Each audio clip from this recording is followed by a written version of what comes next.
امام زید بن زین العابدین امام باقر کے بھائی ہیں، وہ فرماتے ہیں البراءۃ من ابی بکر و عمر براءۃ من علی، ابو بکر اور عمر کے اوپر تبرہ کرنا ایسے ہے جیسے علی پہ تبرہ کرنا ہے۔ امام زید وہ شخص ہیں جن کے پاس چند رافضی آئے اور کہا کہ آپ صحابہ کرام کے بارے میں کیا کہتے ہیں؟ تو فرمانے لگے ہم تو صحابہ کرام کے بارے میں وہی فرماتے ہیں جو ہمارے گھر والے فرما گئے۔ کیا فرما گئے؟ کہ وہ ہمیشہ ان کے بارے میں اچھی باتیں کر گئے ہیں۔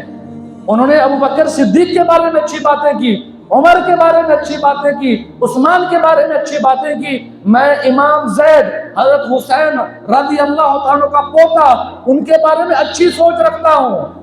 تو وہ جو پوچھنے والے رافضی تھے وہ ناراض ہو گئے، باتیں کر کے سائیڈ پہ ہو گئے۔ تو امام زید نے فرمایا رفضونا، اس دن سے ان کو رافضی کہا جانے لگا کہ یہ لوگ ہماری اتباع نہیں کرتے، یہ لوگ اسلام دشمن ہیں، یہ لوگ اپنے نفس کی غلامی کرتے ہیں۔